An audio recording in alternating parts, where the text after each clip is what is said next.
क्या भूमिका रहेगी समाजवादी पार्टी की मध्य प्रदेश में? देखिए, समाजवादी पार्टी का मानना है कि तीसरे विकल्प के रूप में समाजवादियों को मौका दिया जाए। मैं कई विधानसभाओं में यहाँ गया हूँ, कभी कांग्रेस, कभी बीजेपी, कभी कांग्रेस, कभी बीजेपी। अगर बदलाव का रास्ता कोई दिखा सकता है तो समाजवादी पार्टी है। और इधर जो मौका मिला है भारतीय जनता पार्टी को, बेरोजगारी बढ़ी है, महंगाई बढ़ी है, किसान को जो सुविधाएं मिलनी चाहिए थे वो नहीं दे पाए हैं, और आज भी किसान गरीबी में है और नौजवान मजबूरी में पलायन का रास्ता अपना रहा है और मध्य प्रदेश छोड़ करके दूसरी जगह नौकरी करने जा रहा है। जो लोग डबल इंजन की सरकार कह रहे हैं, आज बताइए, खेतों को नहीं बचा पा रहे हैं, आय नहीं बढ़ा पा रहे, फसल बीमा का आप पता कर लीजिए, किस्त ज़्यादा ले रहे हैं, और जो किसान को समय पर सुविधा मिलनी चाहिए वो नहीं मिल पा रही है। तो आखिरकार किस्त इतनी क्यों वसूली जा रही है?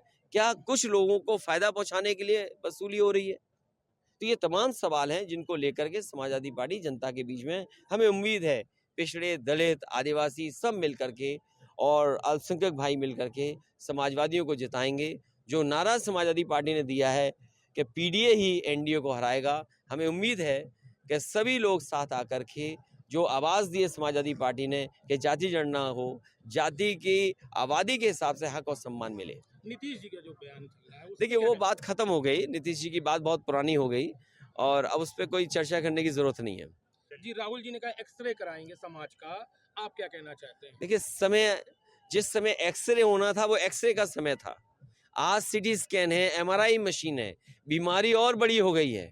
जो लड़ाई लड़नी चाहिए थी उस समय, अगर उस समय ही समाधान हो गया होता तो शायद समाज में इतनी बड़ी खाई नहीं होती कि 5% में 5% लोगों पर 60% वेल्थ भारत की उनके हाथ में चली गई। कोई कल्पना कर सकता है कि भारत इतना बड़ा देश, 140 करोड़ आबादी का देश, और 5% लोगों पर पूरी की पूरी धन दौलत हो देश की? तो ये किसने किया? ये पुरानी सरकारें जो थीं उनकी गलत नीतियों के कारण थीं। जब एक्सरे करना था तब एक्सरे किया नहीं तो बीमारी बढ़ गई। आज एमआरआई, सीटी स्कैन की ज़रूरत है। मुझे उम्मीद है कि जब कभी भी समाजवादियों को मौका मिलेगा, सबसे पहले जाति गणना कराई जाएगी। कांग्रेस वो पार्टी है जिसने आज़ादी के बाद जाति गणना नहीं कराई। लोकसभा में नेताजी शरद यादव जी, लालू प्रसाद यादव जी, तमाम दक्षिण भारत के दल जब मांग कर रहे थे जाति गणना की, तो कांग्रेस पार्टी ने जाति गणना नहीं कराई। आज क्यों जाति गणना कराना चाहते हैं? क्योंकि वो जानते हैं कि उनका ट्रेडिशनल वोट उनके पास नहीं है। वो पिछड़े, दलित और आदिवासियों की तरफ देख रहे हैं। पिछड़े, दलित, आदिवासी भी जानते हैं कि आज़ादी के बाद धोखा उन्होंने दिया, इसलिए इस बार उनकी कहीं बात बनने वाली इंडिया गठबंधन कैसे चलेगा ऐसे में? इंडिया गठबंधन आगे देखा जाएगा।